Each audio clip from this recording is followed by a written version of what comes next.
ಗಂಗಾಧರ ರಾಯರು ಹಾಗೂ ಇಂದಿರಮ್ಮನವರ ಏಕೈಕ ವಂಶೋದ್ಧಾರಕನಾಗಿ ಬೆಂಗಳೂರಿನ ಪ್ರತಿಷ್ಠಿತ ಬಹುರಾಷ್ಟ್ರೀಯ ಕಂಪನಿಯಲ್ಲಿ ಸೊಂಪಾದ ಸಂಬಳ ತೆಗೆಯುತ್ತಿರುವ ಸಾಫ್ಟ್ವೇರ್ ಇಂಜಿನಿಯರ್ ಭರತ್. ನರೇಂದ್ರ ಮೂರ್ತಿ, ರೇಣುಕಾ ದಂಪತಿಗಳ ಮುದ್ದು ಮಗಳು ಅಭಿರಾಮಿಯೊಂದಿಗೆ ಅವನ ಮದುವೆ ನಡೆಯುತ್ತಿತ್ತು. ಬೆಂಗಳೂರಿನ ನವನಾಗರಿಕ ವಾತಾವರಣದಲ್ಲಿ ಮುಕ್ತವಾಗಿ ಬೆಳೆದ ತರುಣನಿಗೂ ಅನಂತಪುರದಲ್ಲಿ ತಂದೆ ತಾಯಿಯ ಬೆಚ್ಚಗೆನೆಯ ಆಶ್ರಯದೊಂದಿಗೆ ಬೆಳೆದ ಮುಗ್ಧ ಹುಡುಗಿಗೂ ಎಲ್ಲಿಂದೆಲ್ಲಿಗೆ ಜೋಡಿ ಎಂದು ಯಾರಾದರೂ ಮೂಗಿನ ಮೇಲೆ ಬೆರಳಿಡಬಹುದಿತ್ತು. ಆದರೆ ಸ್ವತಃ ಭರತನೇ ಅಭಿರಾಮಿಯಂಥ ಮುಗ್ಧ ಮನೋಭಾವದ ಹುಡುಗಿಯನ್ನು ಮನಪೂರ್ವಕವಾಗಿ ಒಪ್ಪಿಗೆ ಕೊಟ್ಟ ಮೇಲೆ ಬೇರೆ ಯಾರೂ ಚಕಾರವೆತ್ತುವಂತಿರಲಿಲ್ಲ. ಗಂಗಾಧರ ರಾಯರು ತೀರ ಸರಳ ಸ್ವಭಾವದವರು. ಎಂಥವರೊಂದಿಗೂ ಸುಲಭವಾಗಿ ಬೆರೆತು ಹೊಂದಿಕೊಂಡು ಬಿಡುವಂಥ ನಿಷ್ಕಲ್ಮಶ ಮನಸ್ಸು ಅವರದು. ಇನ್ನು ಇಂದಿರಮ್ಮ ಮಹಾ ಆಚಾರವಂತರು, ಸಂಪ್ರದಾಯಸ್ಥರು. ಅಭಿರಾಮಿಯ ನಯ, ವಿನಯ, ನಡವಳಿಕೆ, ಮಾತುಗಾರಿಕೆ ಅವರ ಮನಸ್ಸನ್ನು ಸೆರೆ ಹಿಡಿದು ಸಂತೃಪ್ತಿಗೊಳಿಸಿತು. ಮದುವೆಯ ಮಾತುಕತೆಗಳೆಲ್ಲ ಸುಲಲಿತವಾಗಿ ನಡೆದು ನರೇಂದ್ರ ಮೂರ್ತಿಗಳು ವಿಜೃಂಭಣೆಯಿಂದಲೇ ಮಗಳನ್ನು ಧಾರೆ ಎರೆದು ಕೊಟ್ಟರು. ಅನಂತಪುರದ ಖ್ಯಾತ ವ್ಯಾಪಾರಿಯ ಮಗಳ ಮದುವೆ ಎಂದಮೇಲೆ ಕೇಳಬೇಕೆ? ಬಂಧು ಬಳಗ, ಸ್ನೇಹಿತರು, ಸಹೋದ್ಯೋಗಿಗಳು ಕಿಕ್ಕೆರೆದು ಭಾಗವಹಿಸಿದರು. ಗಂಡಿನ ಕಡೆಯವರಿಗೆಂದು ನರೇಂದ್ರ ಮೂರ್ತಿ ದೊಡ್ಡ 2 ಓಲೋ ಬಸ್ ಏರ್ಪಡಿಸಿದ್ರು. ಹೀಗಾಗಿ ಯಾವ ತೊಂದರೆಯೂ ಇಲ್ಲದೆ ಭರತನ ಆಪ್ತರಿಷ್ಟರು, ಬಂಧು ಮಿತ್ರರೆಲ್ಲ ಆಗಮಿಸಿದ್ರು. ಹೀಗೆ 20 ವರ್ಷಗಳಿಂದ ಅನಂತಪುರದಲ್ಲಿ ಇಂಥ ವೈಭವದ ಮದುವೆ ನಡೆದಿರಲಿಲ್ಲವೆಂದರೆ ಅತಿಶಯೋಕ್ತಿಯಾಗಲಾರದು. ಎಲ್ಲರ ಸಡಗರ ಸಂಭ್ರಮ ತುಂಬಿದ ಸಮಾರಂಭದಲ್ಲಿ ಆನಂದದಿಂದ ಭಾಗಿಯಾಗಬೇಕಾದವಳೇ ಅಂತರ್ಮುಖಿಯಾಗಿದ್ದರೆ, ರೇಣುಕಾ ಕಳವಳದಿಂದ ಪತಿಯನ್ನು ಉದ್ದೇಶಿಸಿ, ಅಭಿನ ನೋಡಿದ್ರ? ಹಸೆಮಣೆ ಮೇಲೆ ಕೂತಿರೋ ಹುಡುಗಿ ಮುಖದಲ್ಲಿ ಒಂದು ನಗುವಾದರೂ ಬೇಡವೆ? ನಾವೇನು ಬಲವಂತವಾಗಿ ಗಂಟು ಹಾಕಿದ್ದೀವಿ ಅನ್ನೋ ಹಾಗೆ ಬೆಚ್ಚಗೆ ಕೂತಿದ್ರೆ ನೋಡಿದವರು ಏನು ಅನ್ಕೊಂಬೇಡ ಎಂದು ಆಕ್ಷೇಪಣೆಯ ದನಿಯಲ್ಲಿ ನುಡಿದ್ಲು. ನರೇಂದ್ರ ಮೂರ್ತಿ ನಗುತ್ತಾ ಮಡದಿಯ ಮಾತನ್ನು ತಳ್ಳಹಾಕಿ, ಇದೆಲ್ಲ ಮ್ಯಾರೇಜ್ ಬ್ಲೂಸ್ ಅಂತಾರೆ ಕಣೆ. ಇದುವರೆಗೂ ಮನೆಯಲ್ಲೇ ಮುದ್ದಾಗಿ ಬೆಳೆಸ್ಬಿಟ್ಟಿದ್ದೀವಿ. ಈಗ ಅತ್ತೆ ಮನೆಯಲ್ಲಿ ಹೊಸ ಜೀವನ ಆರಂಭಿಸಬೇಕು ಅನ್ನೋ ಆತಂಕ ಇರೋದು ಸಹಜ ಎಂದು ಮಗಳ ವರ್ತನೆಯನ್ನು ಸಮರ್ಥಿಸಿದ್ರು. ಭರತ್ನಂಥ ಹುಡುಗ, ಅವನ ತಂದೆ ತಾಯಿಯಂಥ ಅತ್ತೆ ಮಾವ ಸಿಗಬೇಕಾದ್ರೆ ಪುಣ್ಯ ಮಾಡಿರಬೇಕು. ಅವರ ಮನೆಗೆ ಧಾರೆ ಎರೆದು ಕೊಡ್ತಾ ಇರೋ ನಮಗೆ ಇಲ್ಲದ ಆತಂಕ ಅವಳಿಗ್ಯಾಕೆ? ಮದುವೆಯಾಗಿ ಸಂಸಾರ ಮಾಡೋವರೆಗೂ ಹಾಗೆ. ಆಮೇಲೆ ನೋಡ್ತಾ ಇರು, ನೀನಾಗೆ ಹೋಗಿ ಕರೆದ್ರೂ ಅವಳು ಗಂಡನ್ನ ಬಿಟ್ಟು ಬರಲ್ಲ ಅಂತಾಳೆ ಎಂದು ನರೇಂದ್ರ ಮೂರ್ತಿ ನಗೆಯಾಡಿದ್ರು. ಮದುವೆಯ ಕಲಾಪಗಳಲ್ಲಿ ಮುಗಿದ ಮೇಲೆ ವಧುವರರನ್ನು ಹೊತ್ತ ಬಸ್ ಬೆಂಗಳೂರಿನತ್ತ ಹೊರಟಿತು. ಅಭಿರಾಮಿ ರೇಣುಕಾಳ ಪಕ್ಕದಲ್ಲಿ ಕುಳಿತಾಗ ಅವಳು ಕೆಳದನಿಯಲ್ಲಿ ಮಗಳನ್ನು ಗದರುತ್ತಾ, ಭರತ್ ಪಕ್ಕ ಹೋಗಿ ಕೂತ್ಕೋ ಎಂದಾಗ ಅಭಿರಾಮಿ ಕೆನ್ನೆ ಉಬ್ಬಿಸಿ ಎಂದು ವಿರೋಧ ವ್ಯಕ್ತಪಡಿಸಿದ್ಲು. ಇಂದಿರಮ್ಮ ಕಳಕಳೆಯಿಂದ, ಇರ್ಲಿ ಬಿಡಿ, ಪರವಾಗಿಲ್ಲ. ಎಲ್ಲರೂ ಇರುವಾಗ ಅವನ ಜೊತೆ ಕೂತ್ಕೊಳ್ಳೋಕೆ ಪಾಪ ಅವಳಿಗೂ ಸಂಕೋಚ. 4 ದಿನ ಕಳೆದ ಮೇಲೆ ಸರಿ ಹೋಗ್ತಾಳೆ ಎಂದು ಸೊಸೆಯನ್ನು ಬೆಂಬಲಿಸಿದ್ರು. ಬಸ್ ಬೆಂಗಳೂರಿನ ಕಡೆ ಹೊರಟಂತೆ ಅಭಿರಾಮಿಯ ತಲೆ ತಾಯಿಯ ಹೆಗಲಿಗೆ ಹೊರಗಿಕೊಂಡಿತ್ತು. ರೇಣುಕಾ ಅವಳನ್ನು ಪಕ್ಕಕ್ಕೆ ಸರಿಸಲು ಯತ್ನಿಸಿದಾಗ ಅವಳ ಕೈಗಳು ಹಾಗೆಯೇ ತಡೆದು ನಿಂತವು. ಅಭಿರಾಮಿ ಕುಳಿತಲ್ಲೇ ನಿದ್ದೆ ಹೋಗಿದ್ಲು. ಏನೋ ಸರಿಯಾಗಿಲ್ಲ ಎಂಬ ಭಾವನೆಯೊಂದು ಅವಳ ಮನದಾಳದಲ್ಲಿ ಇಣುಕಿತು. ಮಗಳನ್ನು ಶಾಶ್ವತವಾಗಿ ಮನೆಯಿಂದ ಕಳಗಿಸ್ಕೊಡ್ತಿದ್ದೇನೆ ಎಂಬ ಅಂತರಂಗದ ವ್ಯಥೆಯೋ ಅಥವಾ ಮಗಳಲ್ಲಿ ಏನೋ ಬದಲಾವಣೆ ಆಗುತ್ತಿದೆ ಎಂಬುದು ಹೆತ್ತ ಕರಳಿಗೆ ಅರಿವಾಗ್ತಿದೆಯೋ ಏನೋ. ರೇಣುಕಾ ಕಳವಳಗೊಂಡು ಮತ್ತೆ ಮಗಳತ್ತ ನೋಡಿದ್ಲು. ನಿದ್ರೆ ಮಾಡುತ್ತಿದ್ದ ಅವಳ ಮುಖದಲ್ಲಿ ಮಗುವಿನ ಮುಗ್ಧತೆ ಇಣುಕುತ್ತಿತ್ತು. ಅದನ್ನು ಕಂಡೊಡನೆ ರೇಣುಕಾಗೆ ಎದೆಯ ಮೇಲಿನ ಭಾರ ಕೊಂಚ ತಗ್ಗಿದಂತಾಯಿತು. 21 ವರ್ಷಗಳು ತಮ್ಮ ನೆರಳಿನಲ್ಲಿ ಇದ್ದವಳಿಗೆ ಏಕಾಏಕಿ ಮಮಕಾರದ ಆಶ್ರಯ ತೊರೆದು ಹೋಗಲು ಕಷ್ಟವೆನಿಸೋದಿಲ್ವೇ? ಅವಳಿಗೆ ಧೈರ್ಯ ಹೇಳುವ ಬದಲು ತಾನೇ ಧೃತಿಗೆಟ್ರೆ ಬಸ್ನಲ್ಲಿ ಭರತನ ಸಂಬಂಧಿಕರು ಹಾಗೂ ಗೆಳೆಯರ ಗಲಾಟೆ ಜೋರಾಗಿತ್ತು. ಮಾತು, ನಗು, ಹಾಡುಗಳಿಂದ ಅವನನ್ನು ಛೇಡಿಸುತ್ತಿದ್ರು.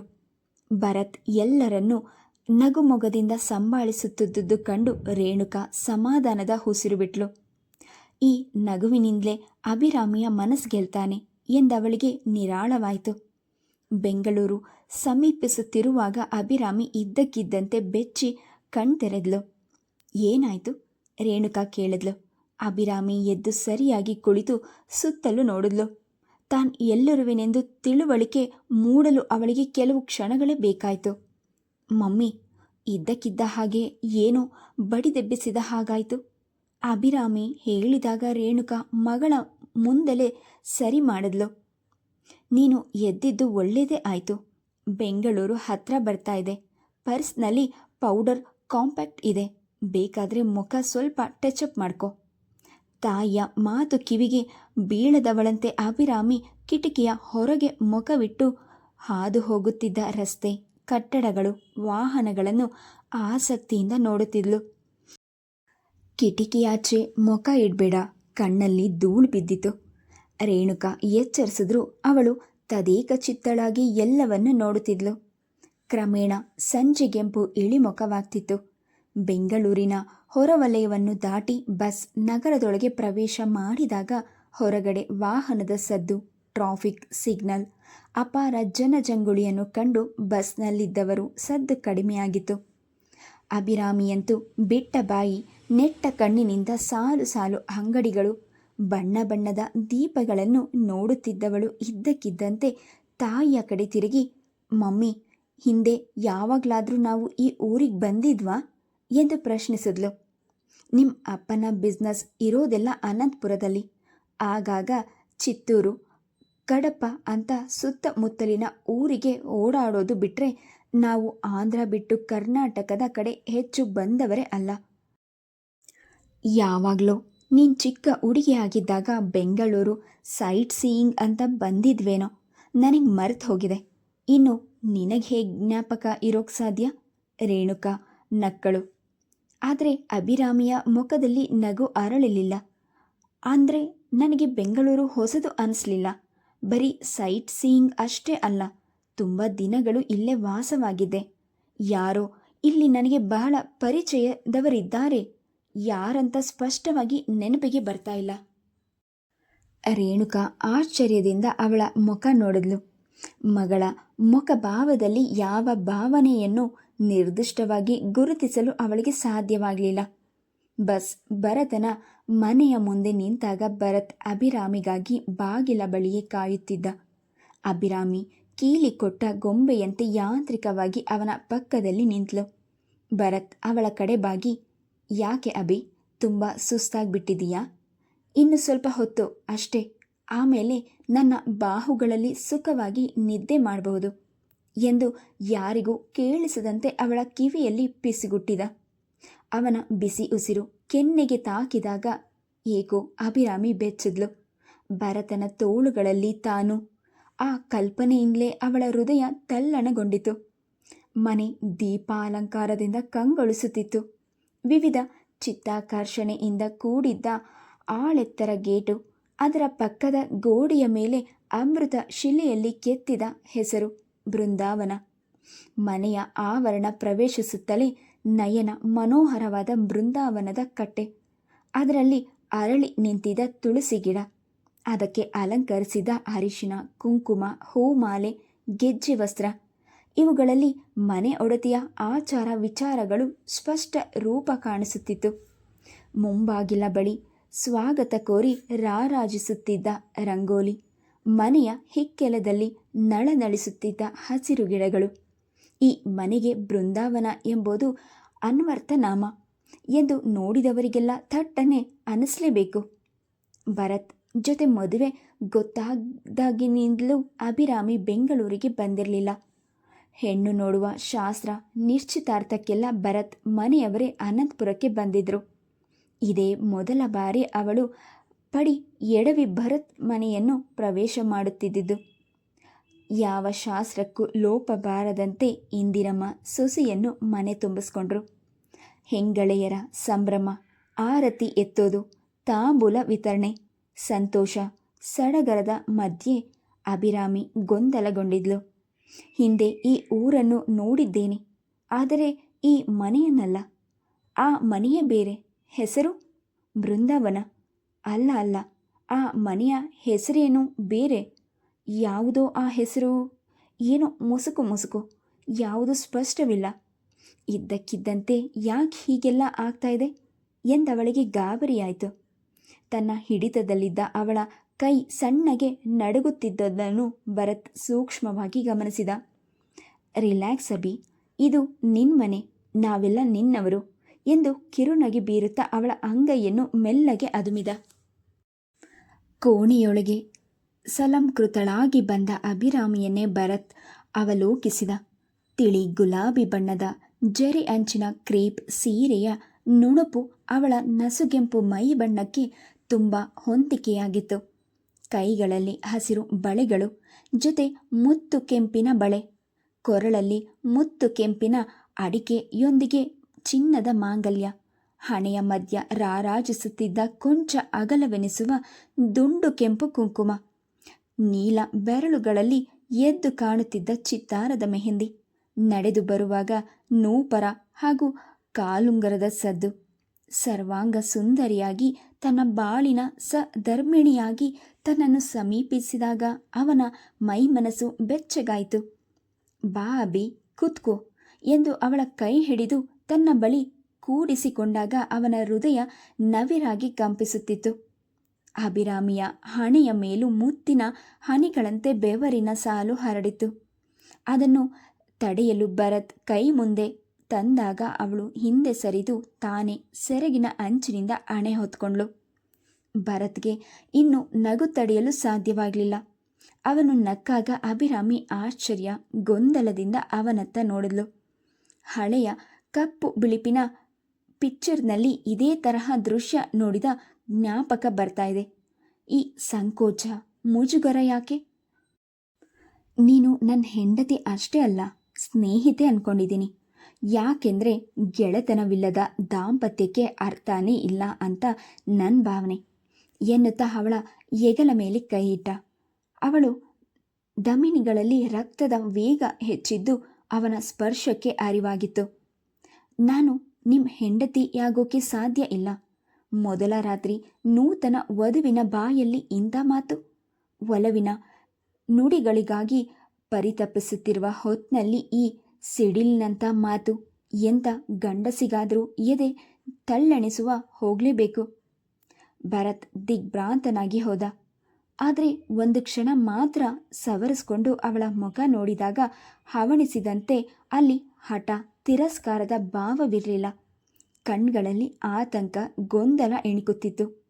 ತುಟಿಗಳು ನವಿರಾಗಿ ನಡುಗುತ್ತಿದ್ದವು. ಅವಳ ಅವಸ್ಥೆ ಕಂಡು ಅವನ ಮನಸ್ಸಿನಲ್ಲಿ ಮೂಡಿದ ಆಘಾತ ಕೊಂಚ ಕೊಂಚವಾಗಿ ಕಡಿಮೆಯಾಗತೊಡಗಿತು.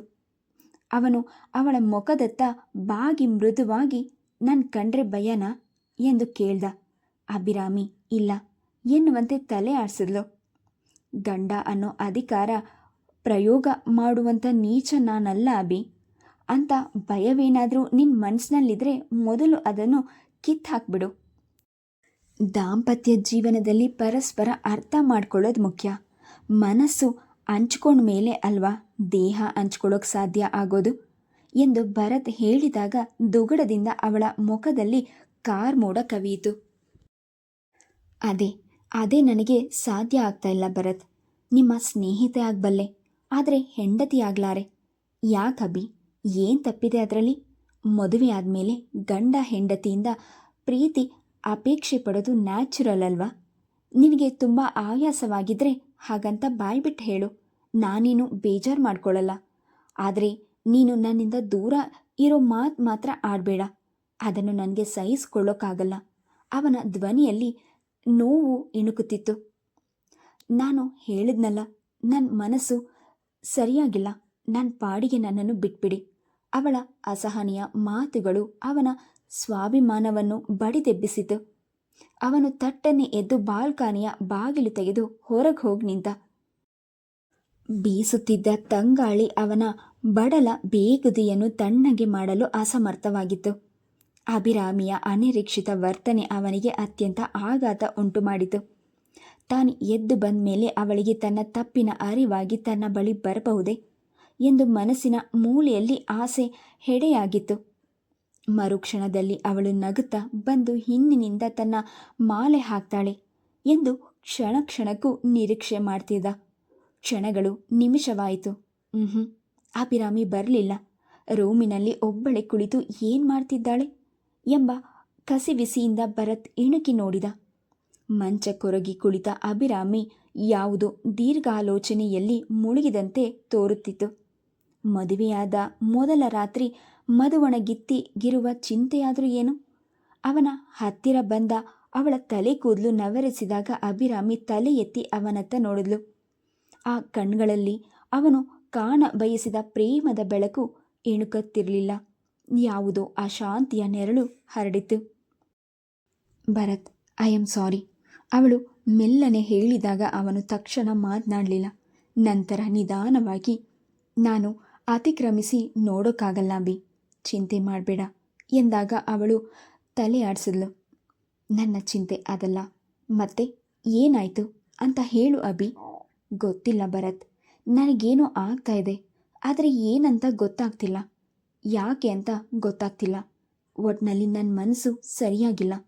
ಅವಳ ಧ್ವನಿಯಲ್ಲಿದ್ದ ಬೇಡಿಕೆಗೆ ಅವನು ಕರಗೋದ. ಮದುವೆ, ಮನೆಶಾಸ್ತ್ರ, ಬಸ್ ಪ್ರಯಾಣ, ಹೊಸ ವಾತಾವರಣ ಎಲ್ಲ ಸೇರಿ ನಿನಗೆ ತುಂಬ ಆಯಾಸ ಆಗಿರಬೇಕು ಅಭಿ. ಮಲ್ಕೋ, ಗುಡ್ ನೈಟ್ ಎಂದು ತಾನೇ ಅವಳನ್ನು ಮಲಗಿಸಿ ಒದಗಿ ಒದಿಸಿದ. ಅಭಿರಾಮಿ ಕ್ರಮೇಣ ನಿದ್ದೆಯ ಮಬ್ಬಿನಲ್ಲಿ ಜಾರಿ ಹೋದ್ಲು. ಆದರೆ ಭರತನ ಕಣ್ಣಿಗೆ ಮಾತ್ರ ನಿದ್ದೆ ಹತ್ತಲಿಲ್ಲ. ಅಭಿರಾಮಿ ತನ್ನ ಹೆಂಡತಿಯಾಗುವ ಕನಸು ನೂರಾರು ಇದ್ದವು. ಅವಳು ಅವನ ಬಯಕೆಗೆ ಹೋಗೊಡದೆ ಹೋದರೂ ಅವನು ಲಕ್ಷಿಸುತ್ತಿರಲಿಲ್ಲ. ಕಡೆ ಪಕ್ಷ ಒಂದು ಪ್ರೀತಿಯ ಮಾತು, ಮಧುರ ಸ್ಪರ್ಶ, ಒಲುಮೆಯ ಸಾನ್ನಿಧ್ಯ ಆ ರಾತ್ರಿ ಅಷ್ಟರ ಮಟ್ಟಿಗಾದರೂ ಅವನಿಗೆ ಸಾಕಾಗಿತ್ತು. ಅವನ ಆಸೆಗಳನ್ನು ತೀರಾ ಉದಾಸೀನದಿಂದ ದೂರ ಮಾಡಿದ ಅಭಿರಾಮಿಯ ಬಗ್ಗೆ ಅವನಿಗೆ ಬೇಸರವಾಯಿತು. ಅಷ್ಟರಲ್ಲಿ ಅವಳು ನಿದ್ದೆಯಿಂದ ಏನೋ ಕನವರಿಸಿಕೊಂಡು ಪಕ್ಕಕ್ಕೆ ತಿರುಗಿದ್ಲು. ಮುಖದ ತುಂಬ ಆವರಿಸಿದ ಕರಿ ಮೋಡದಂತಿದ್ದ ಅವಳ ತಲೆ ಕೂದಲ ರಾಶಿಯನ್ನು ಹಿಂದೆ ತಳ್ಳಿದ. ನಿದ್ದೆಯ ಮಬ್ಬಲ್ಲಿ ಮಗುವಿನಂತೆ ಕಾಣುತ್ತಿದ್ದ ನಿರ್ಮಲ ಮುಖಭಾವ ಕಂಡು ಅವನ ಅಸಮಾಧಾನ ಹೇಳುವ ಹೆಸರಿಲ್ಲದೆ ಮಾಯವಾಯಿತು. ತಂದೆ ತಾಯಿ ಮುದ್ದಿನಲ್ಲಿ ಬೆಳೆದ ಹುಡುಗಿ, ಹೊಸ ವಾತಾವರಣ, ಹೊಸ ಬಗೆಯ ಜೀವನಕ್ಕೆ ಹೊಂದಿಕೊಳ್ಳಲು ಇನ್ನೂ ಕಾಲಾವಕಾಶ ಬೇಕು ಎನಿಸುತ್ತೆ. ಭರತ್ನ ಆಫೀಸ್ನಲ್ಲಿ ಕೆಲ ಹುಡುಗಿಯರ ಸ್ವಚ್ಛಂದ ವರ್ತನೆಯನ್ನು ಕಂಡು ಬೇಸತ್ತಿದ್ದ. ಹೆಸರಿಗೆ ಇಂಜಿನಿಯರ್, ಡಿಗ್ರಿ, ಕೈತುಂಬ ಸಂಬಳ, ಯೌವನದ ಮದ ಅವರುಗಳನ್ನು ಎತ್ತೆತ್ತ ಹಾದಿಯಲ್ಲಿ ಕೊಂಡೊಯ್ತಿದೆ ಎಂದು ಬೇರೆ ಸಹೋದ್ಯೋಗಿಗಳು ಮಾತನಾಡುತ್ತಿದ್ದುದನ್ನು ಕೇಳಿದ. ಅಂದಿನಿಂದ ಅವನಿಗೆ ಹೆಣ್ಣಿನ ವಯ್ಯಾರ, ಬೆಡಗು, ಸಂಪಾದನೆ, ಅಧಿಕಾರ ಇವೆಲ್ಲದರ ಬಗ್ಗೆ ಒಂದು ರೀತಿಯ ತಾತ್ಸಾರ ಭಾವನೆ ಬೆಳೆದು ಬಂದಿತು. ತಂದೆ ತಾಯಿ ಅವನಿಗಾಗಿ ವಧುವಿನ ಅನ್ವೇಷಣೆ ನಡೆಸುತ್ತಿದ್ದಾಗಲೇ ಅವನು ಖಡಾಖಂಡಿತವಾಗಿ, ನನ್ನ ಹೆಂಡತಿಯಾಗೋಳು ಸಿಂಪಲ್ ಆಗಿ ನನ್ನನ್ನು ಅರ್ಥ ಮಾಡಿಕೊಳ್ಳೋ ಅಂಥವಳಾಗಿದ್ದರೆ ಸಾಕು, ಹೈಲಿ ಕ್ವಾಲಿಫೈಡ್ ಆಗಿ ಕೆಲಸಕ್ಕೆ ಹೋಗೋ ಹುಡುಗಿಯರು ನನಗೆ ಬೇಡ ಎಂದ್ಬಿಟ್ಟಿದ್ದ. ಅವನ ಅಭಿರುಚಿ ತಿಳಿದ ಕೆಲವು ಗೆಳೆಯರು ನಗುತ್ತಾ, ನಿನ್ನ ಮಾತು ಕೇಳಿದರೆ ಕ್ವಾಲಿಫಿಕೇಷನ್ ಇರೋ ಉದ್ಯೋಗಸ್ಥ ಹೆಣ್ಣು ಹುಡುಗಿಯರು ನಿನ್ನ ವಿರುದ್ಧ ಪ್ರೊಟೆಸ್ಟ್ ಮಾಡ್ತಾರೆ ಅಷ್ಟೇ ಎಂದು ಛೇಡಿಸಿದರು. ವರ್ಕಿಂಗ್ ಹುಡುಗಿಯರ ಬಗ್ಗೆ ನನಗೆ ಕೀಳ್ಭಾವನೆ ಇಲ್ಲ ಕಣೋ. ಎಷ್ಟೋ ಹುಡುಗಿಯರು ಕಷ್ಟದಿಂದ ಮುಂದೆ ಬಂದು ಫ್ಯಾಮಿಲಿ ಜವಾಬ್ದಾರಿ ಹೊತ್ತಿರ್ತಾರೆ. ಅದಕ್ಕೋಸ್ಕರ ದುಡಿದು ಸಂಪಾದನೆ ಮಾಡೋದು ಅನಿವಾರ್ಯ ಆಗಿರುತ್ತೆ. ಇನ್ನು ಕೆಲವರು ಅತಿ ಬುದ್ಧಿವಂತರಾಗಿ ತಮ್ಮ ಸಾಮರ್ಥ್ಯದಿಂದ ಜೀವನದಲ್ಲಿ ಮೇಲೇರಿ ಉನ್ನತ ಹುದ್ದೆ ಹೊಂದಿದ್ದಾರೆ. ಅಂಥ ಹೆಣ್ಮಕ್ಕಳ ಬಗ್ಗೆ ನನಗೆ ತುಂಬ ರೆಸ್ಪೆಕ್ಟ್ ಇದೆ. ಆದರೆ ನನಗೆ ಬೇಕಾದಂಥ ಹುಡುಗಿನ ಮದುವೆ ಆಗೋದು ನನ್ನ ಪರ್ಸ್ನಲ್ ಸೆಲೆಕ್ಷನ್ ಎಂದು ಭರತ್ ಸಮರ್ಥಿಸಿಕೊಳ್ತಿದ್ದ. ತನ್ನ ನೇರ ಮಾತುಗಾರಿಕೆ, ನಿಷ್ಕಲ್ಮಶ ನಡೆ ನುಡಿಗಳಿಂದಲೇ ಅಭಿರಾಮಿ ಅವನ ಮನಸ್ಸನ್ನು ಗೆದ್ದಿದ್ಲು. ಅನಂತಪುರದಲ್ಲಿ ತಂದೆ ತಾಯಿಯ ಬೆಚ್ಚನೆ ಆರೈಕೆಯ ಕೈಗೂಸಾಗಿ ಬೆಳೆದ ಸರಳ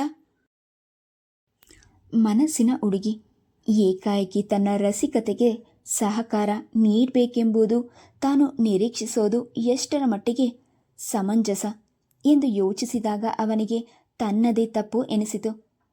ನಿಶ್ಚಿತಾರ್ಥದ ನಂತರ ಭರತ್ ಆಗಾಗ ಅವಳ ಮನೆಗೆ ಹೋಗುತ್ತಿದ್ದರೂ ಅಭಿರಾಮಿ ಸ್ನೇಹಪರತೆ ತೋರ್ತಿದ್ಲೇ ಹೊರತು ಸಲಿಗೆಗೆ ಅವಕಾಶ ಮಾಡಿಕೊಡ್ತಿರ್ಲಿಲ್ಲ.